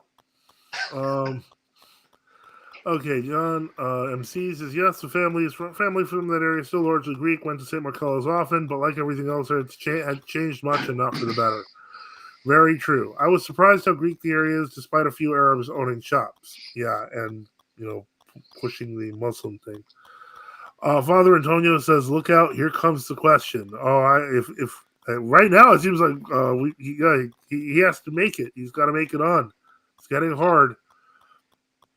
John says, "I'm letting Matushka to ask the primetime question." Matushka, Stephanie says, "Father Boniface, what was for summer?" But Father Boniface isn't here. We're working on it. We're working on it.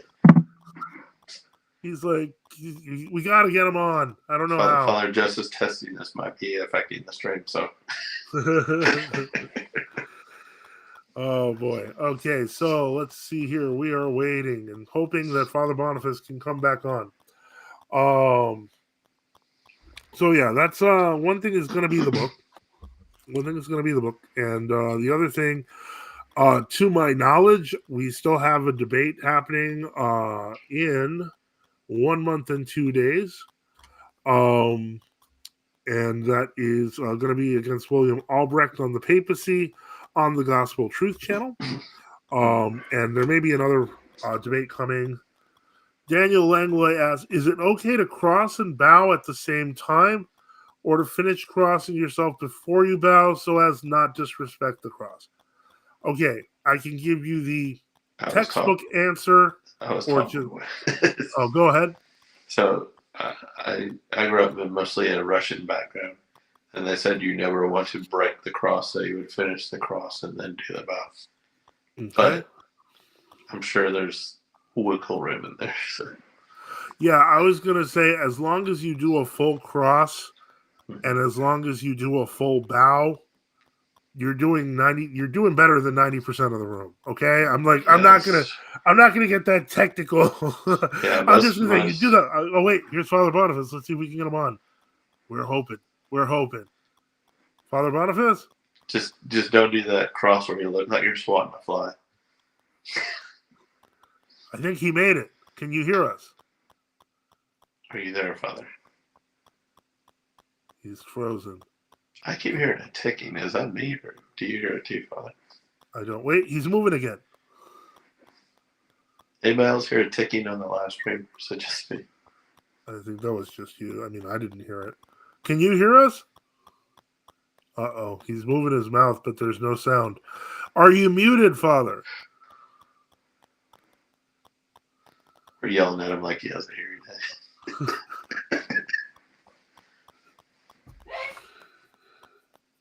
Can I say bless you?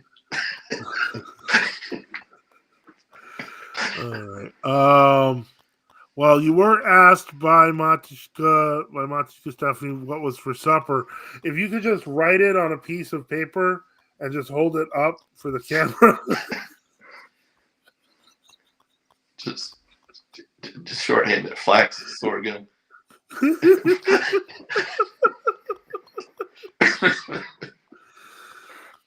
Okay, now there's some debate on the ticking here. John says, "Reader John, we're working on it." Sunrise says there's a clicking, but it's quiet. All right, hold on. Okay, and that says I can't read it. Closer to the camera, closer, a little closer. Okay. That's a bit far.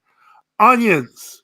I can recognize butter, ham butter, and onions. And there's something. I think that's it. Pull it back. Yeah, I think that's it. Ham butter and onions.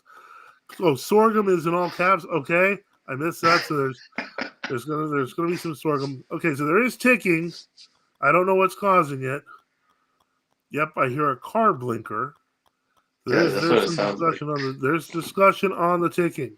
It sounds like it does sound like a car blinker, actually. I don't hear it. Let me listen. It might be your own. It might be your own headphones or microphone or whatever. Oh, whatever Nope, you just still did. don't hear it. Whatever you just did you Oh, mute maybe something? it's my headset moving. That's the only other thing I can think. Okay, all caps sorghum. John MC, this is what I have heard and seen. Make the sign of the cross, complete it, and then bow. Old 99% Slavic Russian parish. Perfectly acceptable. Chlorine and water. Should people enter the parish with bare feet? Well, I would say read the room. If you walk Traditionally, in and everyone's barefoot, I'd probably go with that. traditionally that was the case, but Yeah. a lot of people don't do that anymore unless you go to like the World Orthodox monastery up there in Basham Island. Yeah. It is also, I know that among the Ethiopians, they don't, they say, will enter the altar barefoot. Yeah, some But of as the I understand, monastics do that. yeah, but for not all of them. Like I know that the Armenians use slippers. So I there's think the and Coptics used to. I don't know if they do. yeah, it.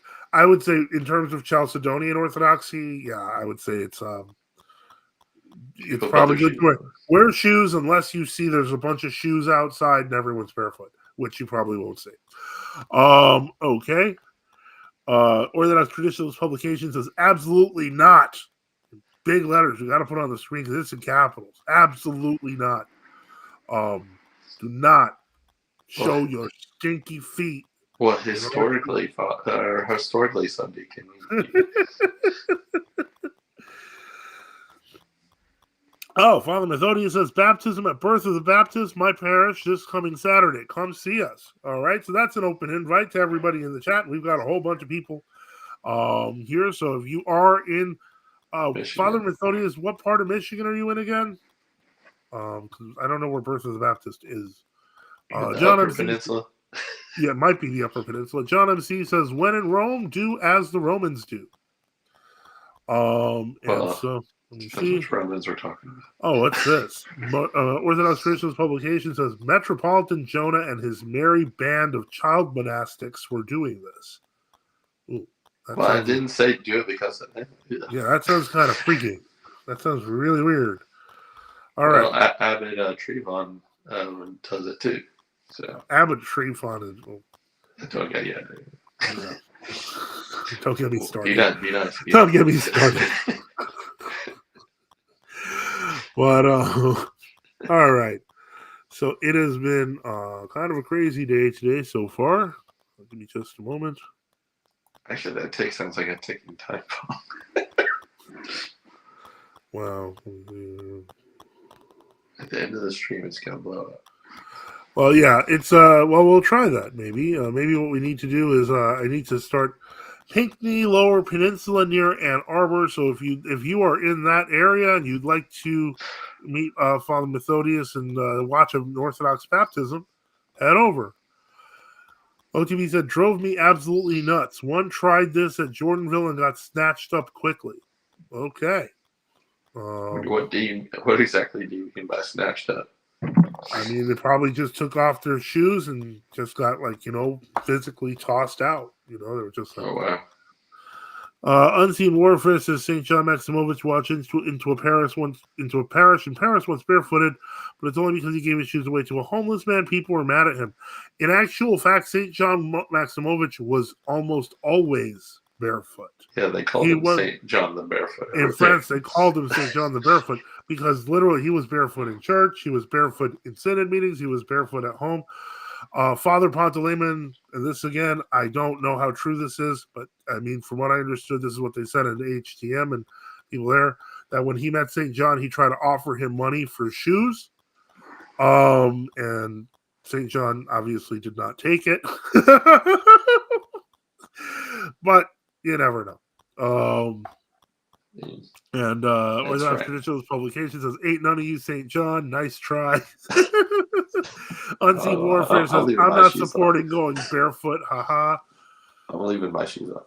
Okay. Daniel Langlois says, Orthodox Traditionalist Publications, can you explain page 71, subnote 43, third sentence? Okay, that's the second time you asked, Daniel. The only issue is he may need some background as to what you're talking about. Well, he wrote the book. He should know. Well, he has to know which book it is. It was the Roker. The GOC book? Okay. Yeah. All right. Well, I guess you can look that up. You got the author here, so Father Methody's like, calm down, subdeacon. It's a lot of people getting mad on this stream. We should talk about ice cream again. A less polarizing discussion. So, well, it could be Rocky Road versus Butter Deco. That's garbage. Rocky Road is garbage. No, if, anyone. There's like 2 people. You leave my chat because you're the only 2 fans of Rocky Road. Orthodox Traditionalist Publication says, I wrote that a year ago. Now I feel like I'm going to offend someone. Like, oh my God, he's so mean about Rocky Road. I'm like, okay, I'm sorry. It's ice cream. I don't care. I don't care much. But yeah, well, I guess I don't know. I mean, we're under the assumption maybe you have a copy near you. Yeah, I don't. that's We what don't. we were thinking. That was the only logic. I definitely don't have it because there's no ebook version.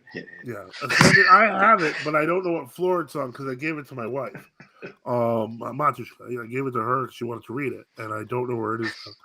Ascender says you've shifted quite a bit in just a year, Subdeacon. Put in like a suspicious voice for some reason. You've shifted. What do you mean he's shifted? He's what does that mean? Subdeacon. You've shifted. I knew him before. Sunrise. Everything besides cookie dough is bad and should be banned. Okay, that's not acceptable. That's zeal without we cannot have that. Exactly. That's what I would say. That's zeal without flavor. Anyway. Let me see here. What else we've got going on here too? And then, Orthodox Traditionalist Publication said, John, there is an ebook on the blog. Mic drop. What? Where? Send me a link privately because apparently I'm blind or something. Unseen Warfare said, I'd hope we'd all grown since last year. And the sender says, my tone of written voice seems to never reflect the way I actually intend to sound to someone else. And welcome to the internet. That's how it works. Yeah, there's no tone on the internet. Yeah. So I'll add whatever tone I want. No. Anyway. All right. So let's see here. I know Father's getting southern. What in tarnation? His foghorn leghorn. It's like a gift or a curse. Okay. Well, all right. So now we're at Father Boniface might be back. Let's see. Yeah. So I'll add whatever tone I want. Okay, loud. Okay, that's coming out loud. I do sound like a cartoon character. Whoa. What incarnation? His foghorn leghorn. Whoa, it's like a gift or a curse. Okay. Well, all right. So we can definitely hear your father. We're here. Be back. Yeah. So I'll add whatever tone I want. Now coming out. Do sound. Hello. What incarnation? This foghorn leghorn. Oh boy. What incarnation is playing 10 times now? I feel terrible. Well, all right. So we can. Now it's silence. Oh, thank you. It's coming back. Kill it, Father. Hello? Is it possible there's like an extra YouTube screen open or something? Oh, not on my end. What incarnation is playing 10 times now? Okay, now it's quiet. So for the ticking. Now it's silence. Yeah. Oh, thank you. It's coming back. Okay. Let me see here. Black Ortho Acolyte says, which well-known new calendar figure do you think is most likely to become true Orthodox eventually? I am not a predictor of things. I don't know. I simply don't know. The Lord knows. Yeah. God knows. Ascender says Black Sheep used to think it was inevitable with Father Peter Hears, but probably not actually. No, I don't think that was ever possible. No. There's the theory that Father Peter Hears is controlled opposition. I would argue he is controlling opposition. And then Orthodox Spiritual Publication says, yes, 7 books published on this top. These topics will change anyone's opinion. Shadow 95 says, echo. George K says, suffering succotash. Suffering succotash. And Ascender says it's in the best interest of world orthodoxy to maintain a facade of having traditionalists inside it. Very true. John MC, what is the matter? Going from bad to worse. Jonathan Brett, Black Ortho Acolyte, says, I am betting Father John Whiteford joins True Orthodox at some point. We'd always welcome him, but I have no indication that that's the case. Yeah, but maybe, you never know. God willing, but I don't know who the next... He was very much behind the MP union. He was very pro-union. So. Yeah, so I doubt it. But we can pray. So that's what we can do. Of course. Okay. So, let me see here. I'm not sure if we should wait on Father Boniface and see if he comes back, or because I think do it again. Yeah, well, I'm going to just say, okay, so we're getting into our last 15 minutes. Give me a moment. Let me add something to that. Okay. I'm just going to put that on the screen because it always leads to something interesting. And don't forget to support the channel. We at NFT need your help. Support us by subscribing or donating at NFT.net on GiveSendGo or on Odyssey. You can also send super chats. Highly appreciated. Orthodox Traditions Publication says Father JW is a staunch ideologue. Well, one can pray. And I say that only he's definitely staunch, and that's not a bad thing. That's a good thing. Yeah. I'll have Ascender says I'll have to talk to you more about having a prayer rule. Might need to start small again. It's better to start. It's better to start. Humble myself at all, and better to start and be humble. Yeah. Where can I buy the rudder? Chlorine and Water asks. Nowhere. No. That's actually not true. On the cafe, there is a link to purchasing the rudder online on Lulu. It's in 2 parts. It's still active? I think so. Give me a moment. Let me just check.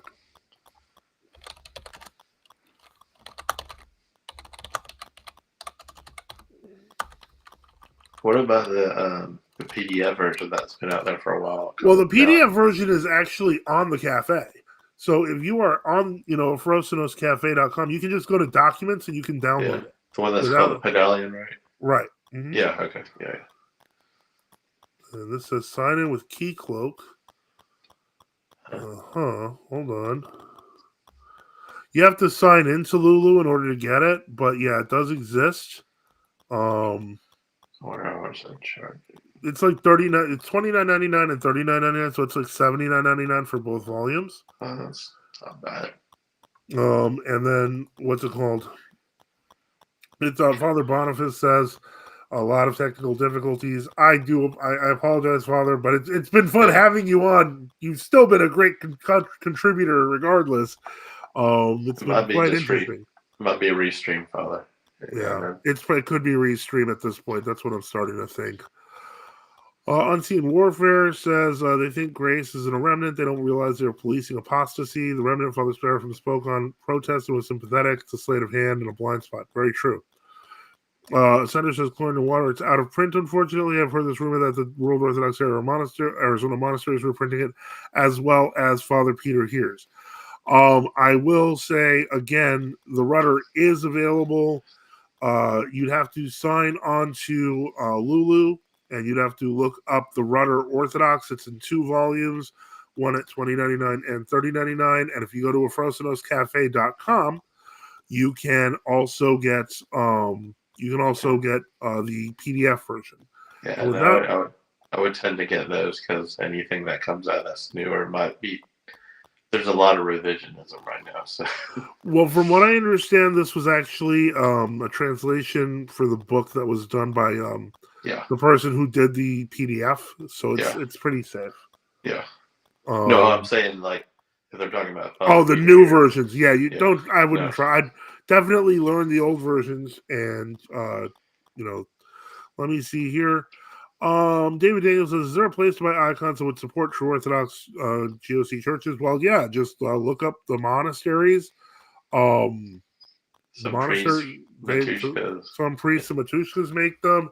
There are people who are trained to do individual icons, and there are printing businesses that are doing those as well. Don't you have a Matushka that does that? She actually does custom icons, and she's started to move into doing other ones. Okay. But yeah, she's stopped for a little bit. She's probably going to start again later on in the year. making more of those like diptychs and stuff like that. Yeah. Overnight says, "What is the most common struggle among youth today?" Oh boy. I don't know. I'm There's a gonna lot of, assume it. I'm gonna assume it's the same struggle that's been among youth throughout history, which is probably struggling with the passions. well, And it's a hostile and perverse world that takes advantage of them. I mean, anecdotally, I mean, looking at a Huh? lot of the youth, they're struggling. They're struggling with faithlessness. They're deep diving straight into nihilism. Yeah. Well, unfortunately, that's the society that we're living in. It's Yeah. encouraging the nihilism. Yeah. But we have to fight back. It's starting to decline. I think it's starting to actually pull back a little bit. Mm-hmm. Daniel Langlois asks what part of Rocor did not join the MP. You're going to need to read some history on it, but there's the Rocor under Metropolitan Alcofungal. There's the Rokana, which is under Archbishop Andronic. There's the Rocor V, which is the former Rossi. There's the Artok. All of these, like, I hate to say it, but when I think of the end of Rocor, like with the Union, like, I don't know if you've ever read, I made this comparison, I think, before. I compared to the Death of Superman, where that was kind of a famous comic book series back before comics became completely degenerate. And Back in the 90s. the famous, it was back in the 90s, and it was a famous, famous kind of series, and Superman gets Doomsday killed. series. Yeah. Yeah. And then the Return of the Superman, 4 different guys, some with varying relations to Superman, including one guy with a metal suit who had none, kind of taking the mantle, and people trying to figure out which one was the real Superman. But in any case, the point is they all kind of had the mission of Superman in that sense. So yeah, to answer your question, there's quite a few churches that are not part of did not join the MP, and they don't understand each other to some degree. They all know each other. Father Methodius says, "My son paints in the Cretan style. His icons are traditional in form and medium." Reader Nicholas Chwastek. Oh, Good that's to right. know. Yeah. He does. Okay, cool. Orthodox traditionalist publication. St. Anthony's is getting rid of the Macrocus influence from the rudder. The PDF version of the one that was done by Master John already did that. So, I mean, unless they're literally using going back to the Macrocus version and then taking it out unnecessarily, I don't understand the logic behind that. Jonathan Britt says internet addiction, nihilism, and lust. Well, yeah, the interdiction is a new feature in there. Nihilism and lust, unfortunately, a lot It's older. been going on for a while. Sender said Bishop Gregory Grabe and the retired Metropolitan Vitali both left well before 2007. Very true. Let me see here. Black Sheep, you ask, how do you do that? And the answer is to go to efrosinoscafe.com, which I shall once again put on the screen because I can. Did you watch the interview that Subdeacon Nectarius did? Father Andrew. That was like a week ago, right? Yeah. Yeah, no, I watched that when it came out. It was riveting. Yeah, I like that a lot. That gave a lot of perspective. Yeah, I got a lot of videos that were kind of recommended. Ortho Joe says, "Good stream. I'm off. Good night." And I don't see Black Sheep where my original post was, so I'm going to put it on the screen again. To join the cafe, it's free. Sometimes it takes me a little while to put it up, but efrosinoscafe.com is the easiest way to join on. And if you go to the document section, you can actually download things. And the number one and first thing that we have up in the document section is the rudder, already without the Macrocus garbage. Yeah. So other than that, let me take a look here. Okay, no problem, Black Sheep. And so I think we're now going on 5 to 3 hours in. I am going to just quickly say thank you to everyone, to Reader John, to our listeners, to those who had questions and had comments, and to those who support our mission. Support the channel. We at NFTU need your help. Support us by subscribing or donating at nftu.net, on GiveSendGo, or on Odyssey. I want to thank everyone who gave us a super chat today. It was really appreciated. We remember all of you in our prayers, and thank you for the support, all your support on NFTU. And don't forget, if this has been helpful to you, please like and subscribe and share with your friends. Have a good night, everyone.